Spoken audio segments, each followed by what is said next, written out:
우리가 오늘 1장 1절부터 5절까지 5구절 읽었지만 오늘은 1장 1절 말씀을 좀 보도록 하겠습니다. 이 말씀이 정말 중요한 말씀이기 때문에 제가 이번 주와 사실 다음 주 걸쳐서 좀 두 번에 걸쳐서 이 1장 1절 말씀을 좀 보도록 하겠습니다. 자, 이 요한복음을 기록한 사도 요한이 예수께서 사랑하시는 자, 이 사도 요한이 요한복음의 첫 구절부터 정말 예수 그리스도의 놀라우신 영광을 우리에게 선포합니다. 여러분, 제가 1장 1절부터 18절까지 이 프롤로그 말씀이 이 요한복음 전체를 규정하는 그런 말씀들이라고 제가 지난번에 말씀드렸죠. 근데 이 18구절 중에서도 이 1장 1절 말씀은 이 프롤로그뿐만 아니라 이 요한복음 전체의 그런 주제문이 되는 아주 중요한 구절입니다. 이 말씀의 언어는 쉬운 언어예요. 우리 아이들도 쉽게 알아들을 수 있습니다. 우리 아이들도 아까 이 1장 1절을 챈트로 불렀어요. 태초에 말씀이 계시니라. 이 말씀이 하나님과 함께 계셨으니 이 말씀은 곧 하나님이시니라. 근데 이렇게 정말 심플한 문장 너머에 있는 이 말씀의 깊이는 정말 마치 바닥이 없는 그런 우물과도 같습니다. 우리가 어찌 하나님의 이 놀라우심을 우리가 전부 다 이해할 수 있겠습니까? 우리가 하나님의 은혜를 구합니다. 주님의 위대하심은 측량할 수가 없어요. 다윗의 고백입니다. 그의 위대하심을 측량하지 못하리로다. 주님께서 은혜를 주시기를 기도합니다. 여러분, 왜 1장 1절이 요한복음 전체의 주제문이 될 수 있을까요? 우리가 지난 2주간에 살펴본 것과 같이 이 요한복음이 정말 나사렛 예수가 그리스도이시며 하나님의 아들이심을 믿게 하기 위해서 쓰여졌다면, 정말 이 요한복음 전체가 예수가 곧 하나님이심에 대한 그런 계시라면, 그게 정말 이 요한복음의 가장 주된 주제라면, 이 1장 1절은 바로 그 주제를 요한이 아주 짧지만 아주 강력하게, 담대하게, 우레와 같이 강력하게 선포하기 때문입니다. 1장 1절 다시 보세요. 1장 1절은 3개의 문장으로 되어 있어요. 태초에 말씀이 계시니라. 그 다음에 이 말씀이 하나님과 함께 계셨으니 이 말씀은 곧 하나님이시니라. 자, 이 구절에서 나오는 여러분 핵심 단어가 뭔 것 같아요? 이 한 구절에서 3번이나 반복되는데 말씀이에요. 말씀. 이 구절의 주인공은 누가 봐도 명백합니다. 이 구절은 말씀에 대한 계시예요. 여러분, 이 말씀이 누구인지 밝혀지는 건 그렇게 오래 걸리지 않아요. 내려가서 17절에 보시면 예수 그리스도십니다. 이 말씀은 우리가 1장 1장 말씀 여러분 너무 잘 아는 말씀이지만 우리가 다 아는 말씀이라고 해서 그냥 빨리 넘어가지 않고 정말 중요한 구절이고, 이 구절을 통해서 우리가 요한복음 전체를 이해하는 것에 정말 밀접한 연관이 있기 때문에 제가 두 번에 걸쳐, 이번 주와 다음 주에 걸쳐서 보도록 하겠습니다. 첫 번째는 영원에 존재하시는 말씀이에요. 영원에 존재하시는 말씀, 그리고 함께 존재하시는 말씀, 그리고 마지막에는 스스로 존재하시는 말씀입니다. 오늘은 첫 번째 문장, 이 3문장 중에서 첫 번째 문장에 제가 좀 집중해 보려고 합니다. 영원에 존재하시는 말씀. 개역개정으로, 한글 성경으로 3단어예요. 태초에 말씀이 계시니라. 태초에 말씀이 계시니라. 영원에 존재하시는 말씀입니다. 자, 이 요한은 이 요한복음서를 이 태초에라는 단어로 시작하는데 영어로는 in the beginning입니다. in the beginning. beginning은 여러분 이 원어에서도 시작의 개념이에요. 기원의 개념입니다. 그러니까 정말 요한이 이 요한복음을 쓸 당시에 이미 마태, 마가, 누가, 공관복음이 쓰여져 있었다면, 또 요한이 그것을 알고 있었다면, 요한은 마태와 마가와 누가가 이 복음서의, 그들의 복음서의 처음에 어떻게 그리스도의 시작과 기원에 대해서 설명했는지 알고 있었을 거예요. 여러분, 마태복음 1장 1절은 어떻게 시작합니까? 마태복음 1장 1절.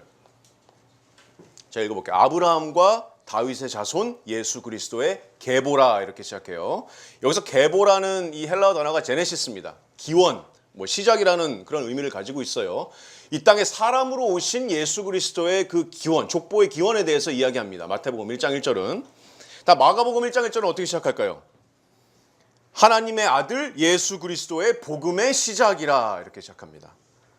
여기서 마가복음에서 나온 시작이 요한복음의 시작과 같은 헬라어 단어예요. 마가복음도 복음서의 시작을 예수 그리스도의 복음의 시작으로, 복음의 기원으로 이렇게 포문을 엽니다. 자, 누가복음 1장 1절은 어떨까요? 그럼 누가복음 1장 1절. 누가복음 1장 1절은 우리 중에 이루어진 사실에 대하여 처음부터 목격자와 말씀에 일꾼된 자들이, 여기서 처음부터라는 말이 요한복음의 비기닝과 같은 또 헬라어 단어예요. 처음부터 목격자와 말씀에 일꾼된 자들이 전하여 준 그대로 내력을 저술하려고 붓을 든 사람이 많은지라. 자, 마태, 마가, 누가 다 복음서가 그리스도의 시작, 기원으로 시작합니다. 예수 그리스도의 족보의 기원, 사람으로 오신 예수 그리스도의 메시아의 족보의 기원, 예수 그리스도의 복음 사역의 시작, 그 다음에 예수 그리스도의 처음부터 증인들. 자, 그리고 여기 요한도 지금 같은 출발선상에 서 있어요. 여러분, 온 우주 역사상 가장 중요한 존재,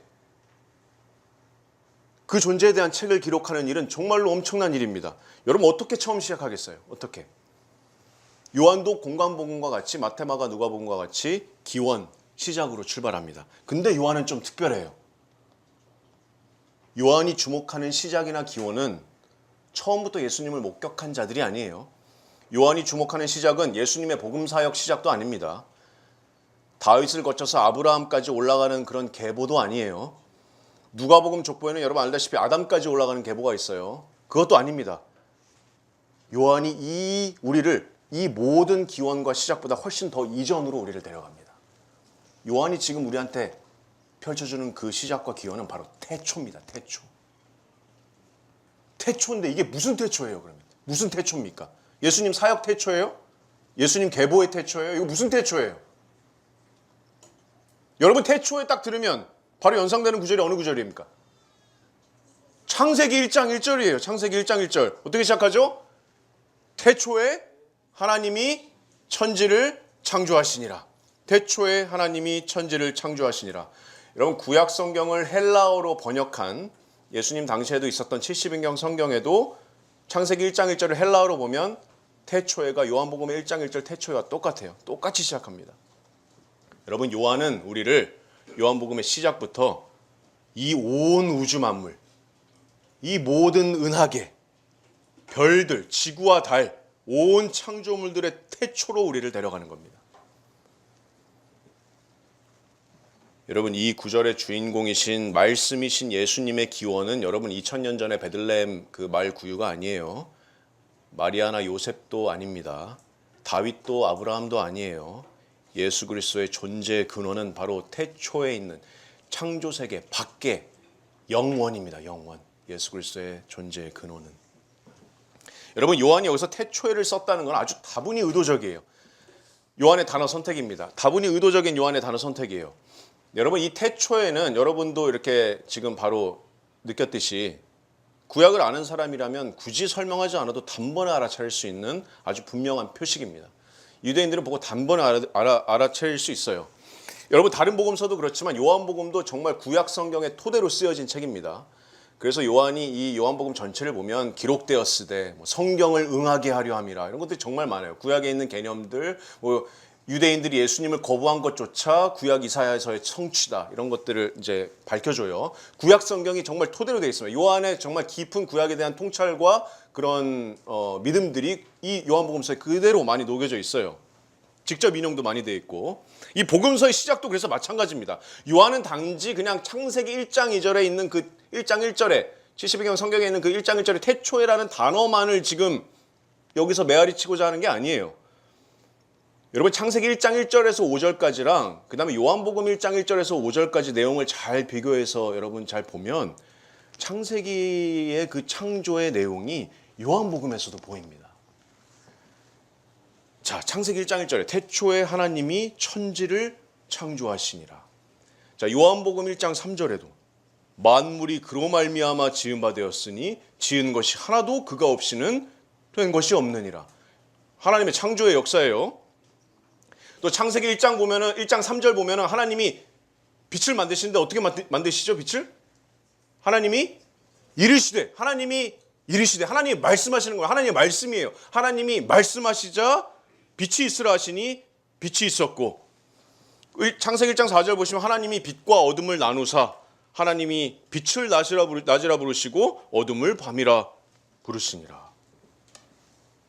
요한복음 1장 4절에도 보면 그 안에 생명이 있었으니 이 생명은 사람들의 빛이라.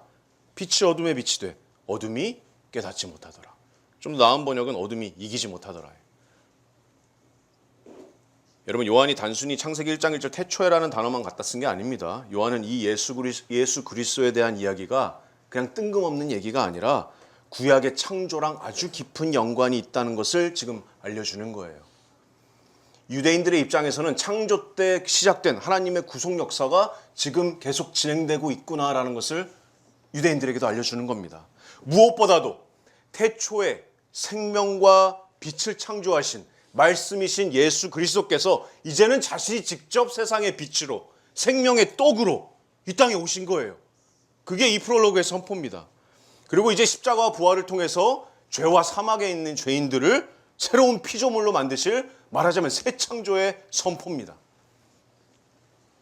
요한이 그렇게 이 요한복음 1장을 창세기 창조의 기사와 연결시키는 겁니다. 여러분 1장에서 요한이 구약과 연결시키는 그런 그림은 계속 이어져요. 여러분 1장 14절에 이 말씀이 육신이 되어 우리 가운데 거하시매라는 표현이 있는데, 여기서 거하시매라는 단어도 유대인들이 딱 들으면 바로 연상되는 단어입니다. 이 거하시다라는 이 문자적인 뜻은 장막을 펴셨다라는 뜻이에요. 장막을 펴셨다. 그러니까 유대인들이 이 단어를 딱 들으면 구약 이스라엘 백성들이 그 광야에서 하나님의 임재가 거하는 그 성막을 폈다 접었다 하는 그 하나님의 임재가 우리 가운데, 하나님의 임재가 우리 가운데 펼쳐졌다. 장막을 피셨다. 그게 바로 연상되는 겁니다. 1장 17절에도 보면 율법은 모세로부터 주어진 것이다. 그 구약에 있는 그 율법의 기원을 계속 언급하죠.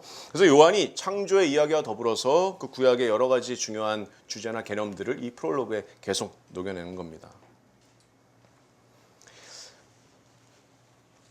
근데 창세기 1장 1절이랑 요한복음 1장 1절은 좀 다르죠. 창세기 1장 1절은 하나님께서 천지를 창조하시니라 이렇게 하나님의 역사에 대해서 선포한다면, 요한복음 1장 1절의 시작은 하나님의 존재에 대해서 선포합니다. 태초에 말씀이 계시니라. 계시니라라는 이 단어 정말 중요한 단어입니다. 잠깐 짤막하게 이 문법 공부를 한다면 우리가 이 계신이라는 이 헬라어 단어는 우리가 흔히 얘기하는 비동사예요. 비동사, 존재하다, 있다라는 이 비동사입니다. 영어로는 was라고 번역됐어요. 이 헬라어 단어가 헬라어 원어로는 n이라고 발음합니다. 우리가 지난주에 I am에 대해서 이야기했었죠. 에고 에이미, 에고 에이미. 그 에이미, m, 그 에이미의 그 미완료 형태가 바로 이 n입니다. 미완료 형태라는 것은 과거의 어떤 시점에서 계속해서 존재하고 있었다는 그런 문법적인 의미예요. 언뜻 보면 이게 중요하지 않은 것 같은데 요한이 이 단어를 쓴 거는, 이 단어의 선택은 정말 중요합니다. 왜냐하면 3절에 보면 다른 단어랑 분명히 구분되어 있어요. 요한복음 1장 3절에 보면 만물이 그로 말미암아 뭐라고 됐죠? 지은 바 되었다고 합니다. 지은 바 되었다. 만물이 그로 말미암아 있다가 아니라 지은 바 되었다는 거예요. 이거 시작이 있다는 겁니다. 지은 바 되었다는 뜻이 에이미가 아니라 기노마이라는 다른 헬라어 동사예요. 되다, 생겨나다, 존재하게 되었다, 시작하게 되었다 이런 뜻이에요. 만물이 그로 말미암아 지은 바 되었다. 자, 1장 10절에도 보시면 그가 세상에 계셨으며 세상은 그로 말미암아 지은 바 되었다. 기노마이 같은 단어예요. 1장 14절에도 보면 말씀이 육신이 되었다. 같은 단어예요. 기노마이 같은 단어입니다. 됐다, 생겨났다, 존재하게 되었다. 우리 가운데 거하시매 우리가 그의 영광을 보니. 근데 반면에 1장 1절은 태초에 말씀이 생겨났다, 되셨다가 아니라 말씀이신 예수님은 창조와 함께 같이 창조된 존재가 아니에요. 말씀이신 예수님은 모든 창조물은 태초에 지은 바 되었지만 말씀은 태초에 이미 계셨습니다. 이게 요한의 선포예요. 다른 말로 말씀은 영원하신 존재라는 겁니다. 영원에 존재하신 존재라는 거예요. 좀 이따 보겠지만 시간과 공간, 창조 세계 밖에 계신 분이라는 겁니다. 태초에 말씀이 지은 바 되는 게 아니라 태초에 말씀이 이미 계셨어요. 이미 계셨어요. 계속. 단 한 번도 존재하지 않으신 적이 없었습니다. 그게 성경의 선포입니다. 수많은 곳에서 성경에서 하나님께서 영원하심을 선포해요. 시편 90편 2절 말씀에 산이 생기기 전에 땅과 세계도 주께서 조성하시기 전에 곧 영원부터 영원까지 주는 하나님이시니다. 이사야서 40장 28절 말씀에 너는 알지 못하였느냐 듣지 못하였느냐 영원하신 하나님 여호와 땅 끝까지 창조하신 이는 피곤하지 않으시며 곤비하지 않으시며 명철이 한이 없으시다. 또 미가서 5장 2절에 보면 구약에 예언된 메시아에 대한 말씀입니다. 베들레헴 에브라다야, 너는 유다 족속 중에 작을지라도 이스라엘을 다스릴 자가 내게서 내게로 나올 것이라.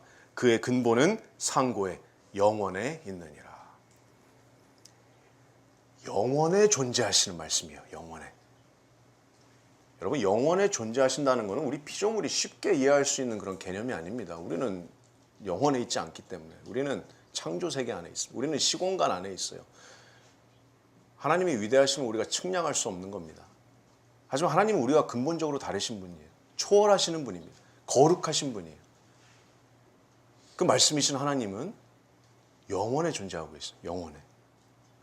근데 하나님께서 때로는 우리가 그 영원하신 하나님을 좀 잘 이해할 수 있게 우리의 눈높이에 맞춰서 이렇게 계시해 주실 때가 있어요. 성경에. 여러 가지. 한 표현만 제가 예를 들면 옛적부터 항상 계신 이라는 표현이 있어요. 우리 요한계시록 그때 말씀받듯이 옛적부터 항상 계신 이. 이거는 하나님께서 우리의 눈높이에 맞춰서 계시해 주시는 겁니다. 실제로 문자 그대로 하나님께서 아주 오랜 옛적부터 계속 계셨다는 말이 아니에요. 옛적부터라는 말 자체가 시간을 의미하는 그런 표현입니다. 네, 다시 말씀드리지만 태초에 이미 계셨던 이 말씀은 우리처럼 창조된 시간 안에 존재하시는 분이 아니십니다. 시공간도 태초에 천지와 함께 같이 창조됐어요. 창조된 영역이에요. 태초에 계셨던 이 말씀은 옛적이라는 그런 시간 밖에 존재하십니다. 본질적으로는. 태초라는 시간 밖에 존재하세요. 시공간을 초월해서 존재하십니다. 시간을 초월하시기 때문에 영원하신 거고 공간을 초월하시기 때문에 편재하신 겁니다. 어디에나 계신 겁니다. 이게 거룩하신 하나님이에요. 그래서 영원에 또 영원히 존재하시는 이 말씀에게는 우리가 경험하는 이런 시간이 적용되지 않으세요. 거룩하신 하나님께는. 여러분, 영원에 존재하시는 이 말씀이신 하나님께는 한순간이 곧 모든 순간과 마찬가지입니다. 한순간이 곧 모든 순간과 마찬가지예요. 시간이 없기 때문에. 여러분, 창조 세계의 모든 처음과 끝을, 모든 시간들의 연속을 영원에 존재하시는 이 말씀은 다 한순간으로 보십니다. 여러분, 이거 상상할 수 있어요?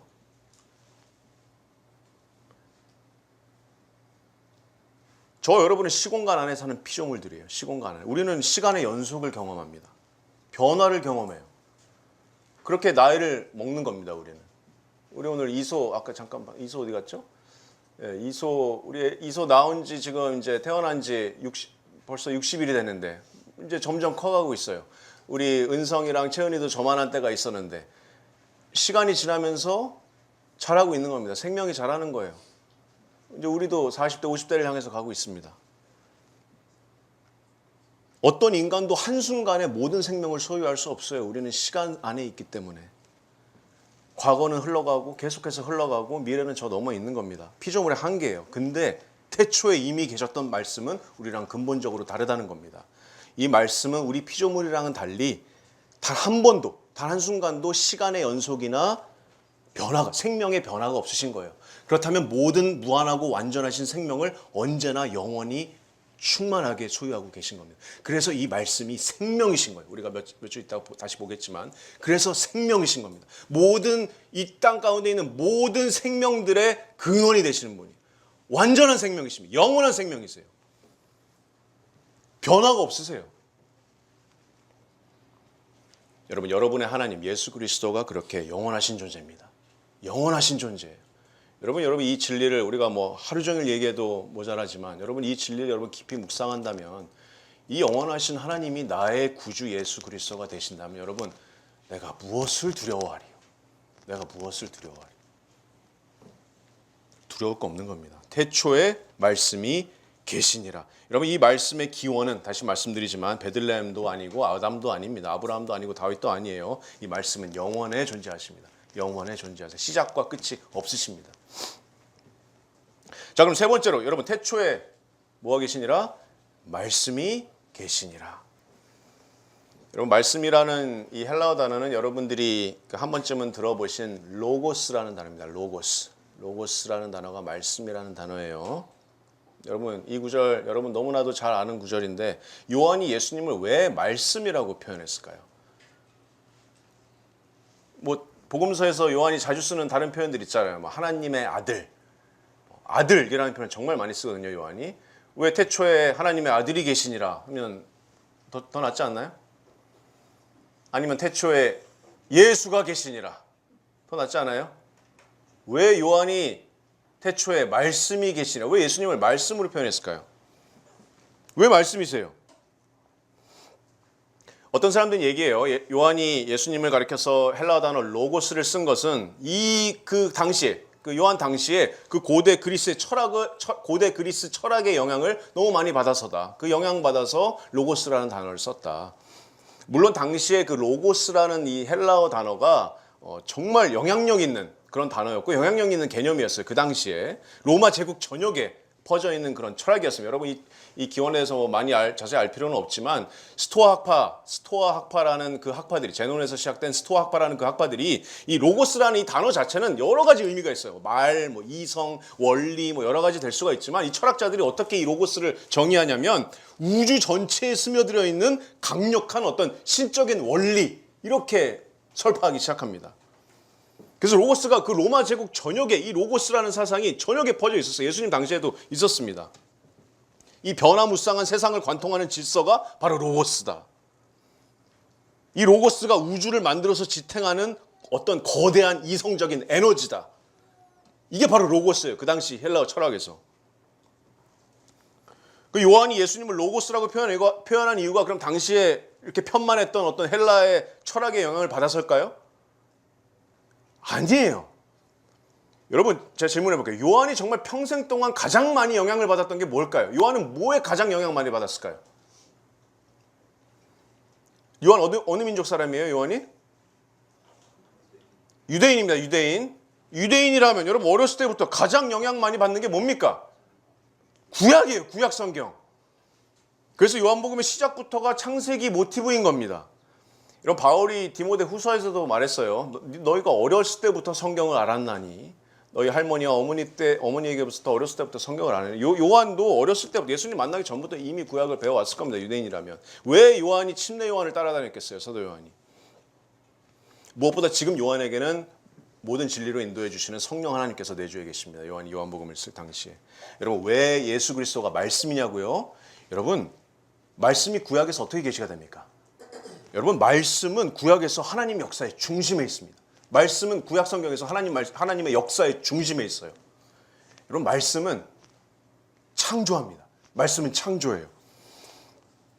그게 요한이 우리를 창세기 1장 태초의 창조의 기사로 데려간 이유입니다. 창세기 1장 3절에 하나님이 이르시되 빛이 있는 겁니다. 하나님이 말씀하시되 빛이 있는 거예요. 창세기 1장 6절에 하나님이 이르시되 물 가운데 궁창이 있어서 물과 물로 나뉘라. 창세기 1장 9절에 하나님이 이르시되 천하의 물이 한 곳으로 모이고 물이 드러나라 하시니 그대로 되니라. 창세기 1장 11절에 하나님이 이르시되 땅은 풀과 씨 맺는 채소와 각기 종류대로 씨 가진 열매 맺는 나무를 내라 하시니 그대로 됐다.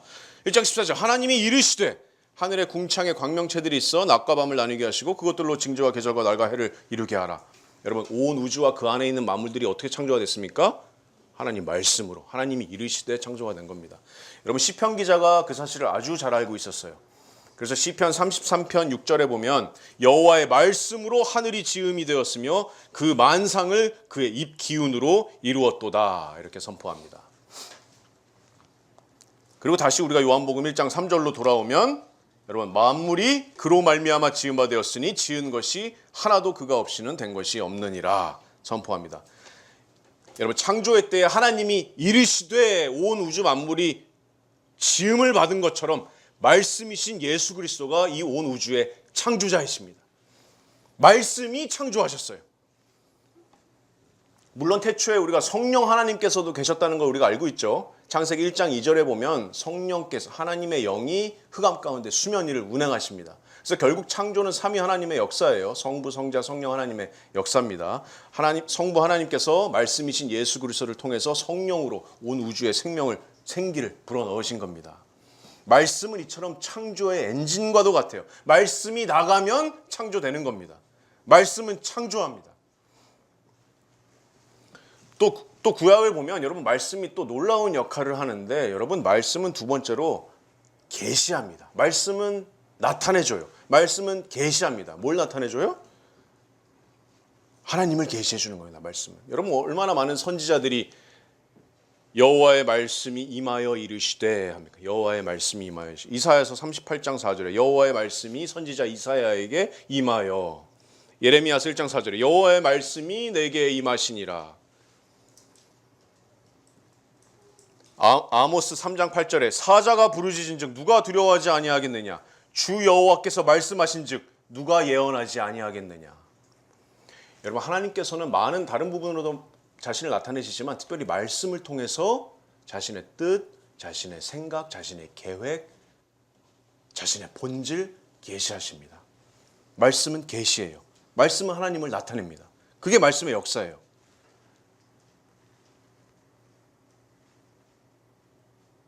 그러므로 여러분 말씀이신 예수 그리스도가 곧 하나님을 계시하시는 분인 겁니다. 근데 사실 창조주 하나님의 정말 최종 계시, 정말 끝판 계시가 바로 예수 그리스도예요. 여러분 히브리서 1장 1절 말씀 한번 펴보세요. 히브리서 1장 1절 말씀.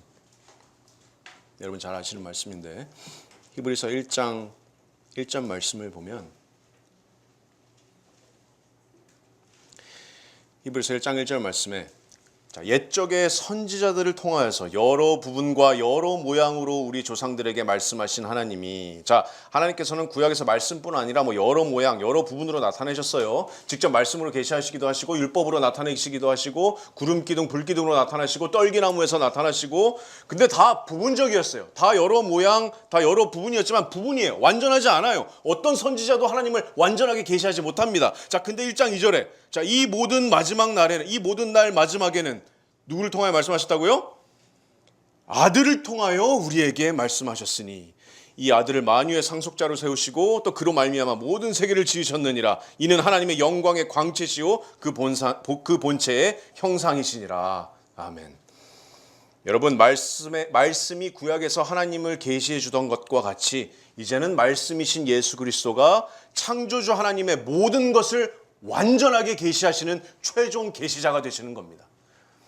창조주 하나님의 영광을 그 영광의 광채를 발하시는 분이 바로 말씀이신 예수 그리스도신 거예요.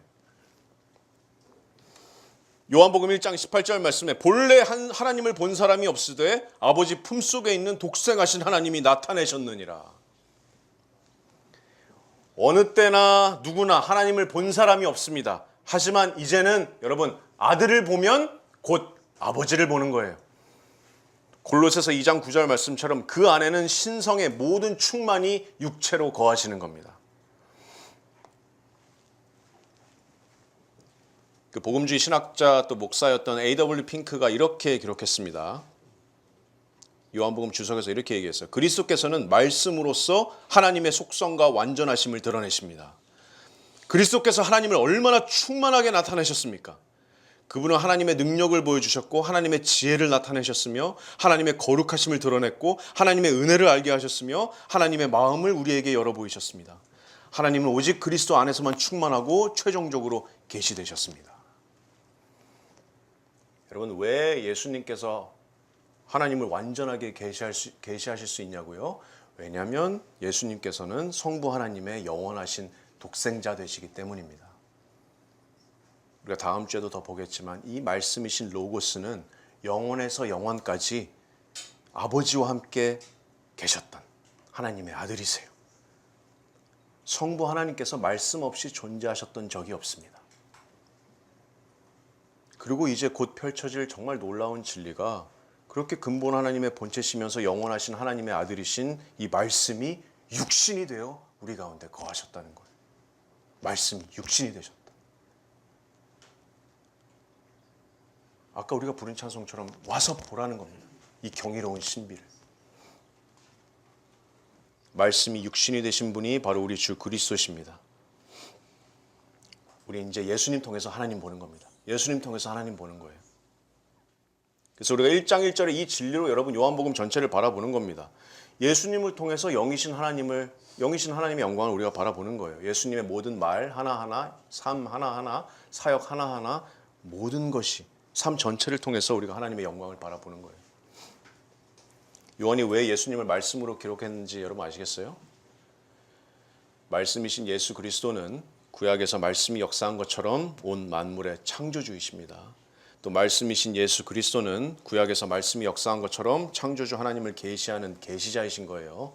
그리고 말씀이신 예수 그리스도는 구약에서 말씀이 역사한 것처럼 구원자가 되십니다. 구원자가. 여러분, 말씀은 창조하고 또 말씀은 계시하고 또 말씀은 구원합니다. 말씀은 구원해요. 그게 이사야서 55장입니다. 야훼 하나님이 이렇게 말씀하세요. 오라 너희 목마른 자들아, 너희 모든 목마른 자들아, 물로 나오라. 돈 없는 자들아 와라. 너희는 와서 사 먹되 돈 없이 값없이 와서 포도주와 젖을 사라. 야훼 하나님이 초대하시는 거예요. 구원으로의 초대입니다. 이사야서 55장 3절에 너희는 귀를 기울이고 내게로 나와 들으라. 그리하면 너희 영혼이 살리라. 6절에 너희는 여호와를 만날 만한 때에 찾으라. 가까이 계실 때 그를 부르라. 7절에 악인은 그의 길을, 불의한 자는 그의 생각을 버리고 여호와께 돌아오라. 그리하면 그가 긍휼히 여기시리라. 우리 하나님께로 돌아오라. 그가 너그럽게 용서하시리라.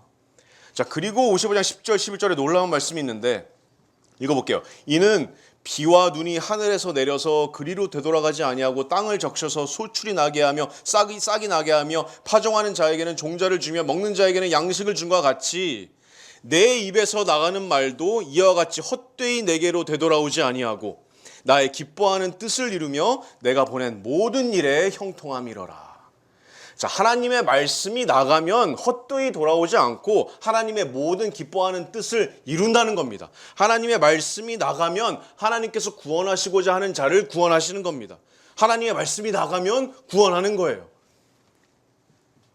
구약에서 하나님의 말씀이 그렇게 계속 표현이 됩니다. 시편 107편 19절 20절 말씀에도 이에 그들이 그들의 고통 때문에 여호와께 부르짖으며 그가 그들의 고통에서 그들을 구원하시되 20절에 그가 그의 말씀을 보내어 그들을 고치셨다라고 합니다.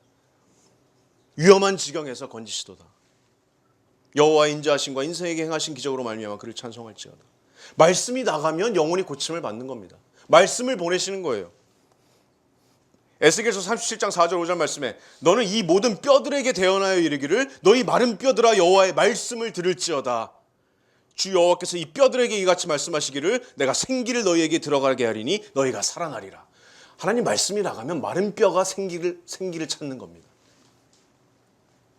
여러분, 하나님께서 말씀으로 계시하시는 이유는 단순히 자신을 계시하는 것 이상의 이유가 있는 겁니다. 하나님께서 말씀으로 계시하는 이유는 하나님께서 구원하시고자 하는 자를 구원하시기 위한 목적도 있는 겁니다.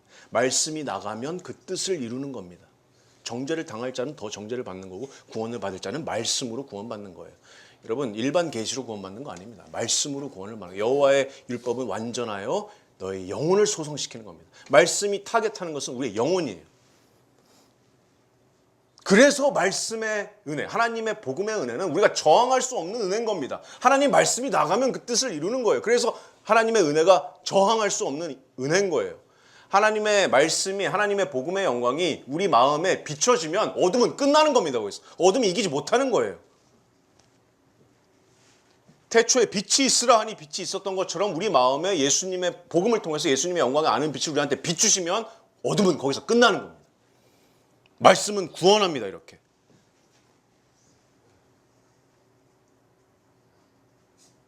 예수님 말씀이 곧 생명이에요. 그래서 그게 이제 앞으로 계속 이어지는 겁니다. 이제 요한복음 1장 14절 이후에는 예수님 말씀이라고 표현하지 않아요. 이제 예수님의 말씀입니다. 이제 6장 66절, 67절, 68절 말씀에 그때부터 그의 제자 중에서 많은 사람이 떠나가고 다시 그와 함께 다니지 아니하더라. 예수께서 12제자에게 이르시되 너희도 가려느냐? 시몬 베드로가 대답하여 이르되 주여 영생의 말씀이 주께 있사오니 우리가 누구에게로 가오리까? 영생의 말씀이 우리 주님께 있는 겁니다. 왜냐하면 이 말씀이신 분이 생명이기 때문에, 영원에 존재하시는 생명의 말씀이기 때문에. 여러분, 다시 한번 왜 요한이 예수님을 말씀으로 표현했는지 여러분 아시겠어요? 여러분, 하나님의 무한하신 지혜입니다. 이게 성령께서 영감하신 지혜예요. 여러분, 이 땅에 오시기 전에 영원에 존재하시는 그 성자 하나님의 신성을 가장 위대하고 경이롭게 계시하는 표현이 바로 말씀인 겁니다. 말씀. 성자 하나님을 가장 위대롭고 경이롭게 그 신성을 표현하는 단어가 바로 말씀인 거예요. 그래서 태초에 로고스가 계시니라. 이 로고스가 하나님이시니라. 이 로고스로 온 만물이 지어졌습니다. 이 선포가 당시 유대인들은 고사하고 당시 헬라인들한테도 두 눈이 번쩍 떠지는 그런 말씀인 겁니다. 로고스가 하나님이시라. 너희들이 믿는, 너희 헬라 철학자들이 믿는, 너희 헬라 이방인들이 믿는 이 우주의 질서의 원리가 어떤 에너지나 기류가 아니다. 어떤 비인격체가 아니다. 이 말씀은 곧 우주를 질서대로 창조하시고 말씀의 능력으로 온 만물을 붙들고 계시는 그런 존재시다. 이 나사렛 예수가 바로 말씀이신 예수 그리스도다. 이 창조주가 곧 육신이 되신 분이다. 엄청난 선포예요, 여러분. 태초에 말씀이 계시니라. 영원에 존재하시는 창조자이시고 계시자이시고 구원자이십니다. 그게 말씀이세요.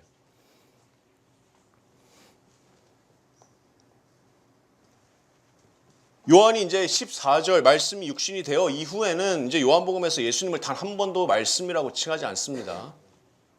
왜냐하면 이제는 새로운 창조의 역사가 시작되는 거예요.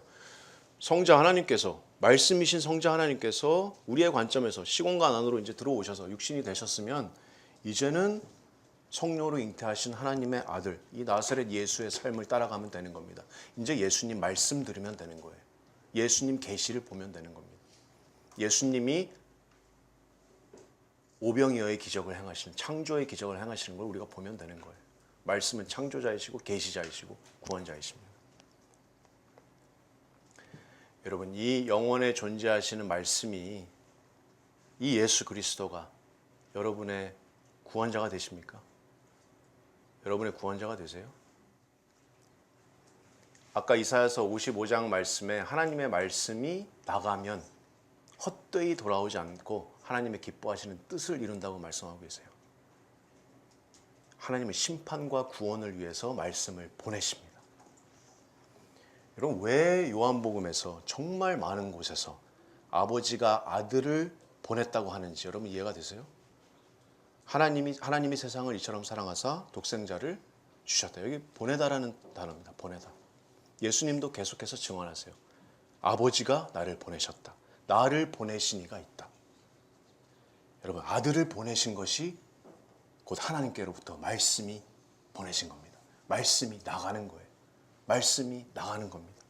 말씀이 나가면 하나님께서 뜻하신 자를 구원하시는 거예요. 근데 안타깝게도 이 말씀을 거부하는 자들도 있을 겁니다.